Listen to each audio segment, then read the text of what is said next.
Meu Senhor e meu Deus, creio firmemente que estás aqui, que me vês, que me ouves. Adoro-te com profunda reverência.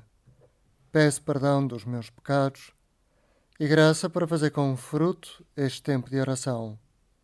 Minha Mãe Imaculada, São José, meu Pai e Senhor, anjo da minha guarda, intercedei por mim. Apresento-vos a mulher mais poderosa do mundo. Assim dizia, no dia 26 de outubro de 1985, o secretário-geral da ONU, Pérez de Cuéllar, quando apresentou a Madre Teresa de Calcutá diante da Assembleia Geral. Naturalmente, a pequena irmã, vestida com o seu sari branco de bordas azuis, sentiu-se incomodada por aquela apresentação, porque ela gostava de definir simplesmente como um pequeno lápis nas mãos do Senhor. Talvez hoje tenhas-te lembrado que dia 5 de setembro é o dia que se comemora a Santa Madre Teresa de Calcutá. Tal é a sua importância que ainda ontem o Papa Francisco, na Mongólia, falou dela ao inaugurar a Casa da Misericórdia, um edifício para a ação caritativa na capital da Mongólia. Sim, Madre Teresa continua a ser importante. O seu pensamento, a sua vida, o seu exemplo continuam a ser luz para nós. De corpo franzino, mas gigante na fé, Madre Teresa nasceu numa família albanesa em Skopje no dia 26 de agosto de 1910. Foi batizada com o nome de Gökçe Agnes. Era uma família, a sua, que estava habituada pelos seus pais a viver louvando o Senhor e ajudando os mais necessitados. Por isso, não nos causou surpresa quando, aos 18 anos, ela fez a escolha de se tornar missionária. Em 1928, Agnes deixa a sua casa para entrar no Instituto da Bem-aventurada Virgem Maria, em Dublin, onde recebeu o nome de Maria Teresa. No ano seguinte, Teresa vai para a Índia, onde durante quase 20 anos viveu uma vida feliz a trabalhar na escola da sua congregação, que dava aulas aos jovens ricos da região.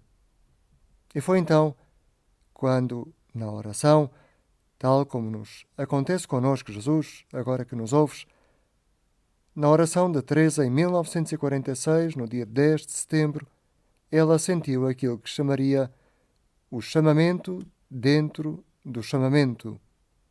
Naquele dia, Jesus revela-lhe a sua tristeza pela indiferença e o desprezo dos pobres e pede à religiosa para ser o reflexo da sua misericórdia. Vem, sê a minha luz. Eu não posso caminhar sozinho. Ouviu ela ecoar no coração durante aqueles momentos de oração. 20 anos antes tinha deixado a sua casa, agora deixava também o seu instituto e fundava as missionárias da caridade, vestindo o sari indiano, o que pertencia às castas mais baixas da Índia. Começa a sua missão entre os descartados de Calcutá, aqueles que não são queridos, não amados, não cuidados, dizia ela. A ela se vão unir algumas antigas alunas da sua escola e em poucos anos a sua congregação, reconhecida em 1965 por Paulo VI, difundiu-se por todas as partes do mundo, a ajudar aqueles que não têm amor nem cuidados. E foram abertas novas casas em África, na América Latina, até nos países comunistas da União Soviética. E a sua figura foi se tornando cada vez mais popular a nível mundial. Uma vez perguntaram à Madre Teresa qual era o segredo do seu sucesso. E ela, com simplicidade impressionante, respondeu: rezo. De facto, o Papa Francisco recordou-nos, durante a JMJ de Lisboa, no Mosteiro dos Jerónimos, que o segredo da Madre Teresa estava em conciliar uma profunda adoração a Jesus Eucarístico e à sua ação misericordiosa. Assim contam também as missionárias da caridade, as filhas da Madre Teresa, que um dia lhe pediram para deixarem de fazer apenas 1 hora de adoração ao Santíssimo, como fazem diariamente, mas para fazerem 2. Madre Teresa, que gostou do pedido, no entanto, perguntou-lhes se tinham a certeza e explicou-lhes que aquela decisão ia ser delas e não dela. Imediatamente, as suas filhas suplicaram-lhe que lhes deixasse fazer 2 horas de adoração. Só assim é que se aguenta estar entre os pobres. De facto, Madre Teresa, durante a sua oração, por mais de 40 anos, apenas ouviu o silêncio. Viveu uma noite escura durante tantos anos, sem receber resposta do Senhor. Recebia-o nos sorrisos, nos agradecimentos dos pobres, dos desprezados. Era o próprio Jesus que ela via nesses pobres. Talvez, Senhor, agora que fazemos a nossa oração com o belo testemunho da vida da Madre Teresa, podemos perguntar-nos se agora que estamos a começar o nosso trabalho, a universidade, o recomeçar deste ano, somos capazes de enfrentar breves momentos de silêncio, como 10 minutos de oração, 15 minutos de oração, e se a nossa oração, ainda que seja em silêncio, sem sentimentos, muitas vezes, se nos leva a uma ação apostólica grande, uma ação caritativa, misericordiosa para com os outros, muitas vezes através do nosso testemunho cristão. Talvez não tenhamos a oportunidade de, como as missionárias da caridade, cuidar todos os dias dos pobres, mas há tanta gente que vive com uma pobreza espiritual porque não conhece Jesus. Pergunta-te ao Senhor se rezas por essas pessoas todos os dias. Uma vez um bispo, que esteve com a Madre Teresa, encontrou-se com ela e a Madre perguntou-lhe: reza? E o bispo respondeu: sim, rezo o terço e rezo o breviário. E reza com intimidade. Pois isso pouco, respondeu o bispo. Assim não irá longe, respondeu convencida a Madre Teresa, porque o experimentava com a sua própria vida.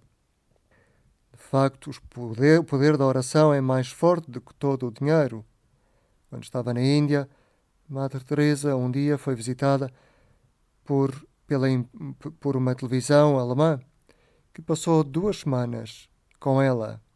Foi uma grande cruz, porque Madre Teresa não gostava de publicidade, nem sequer de aparecer. Ela própria dizia que era a maior cruz da sua vida o ter se tornado tão popular.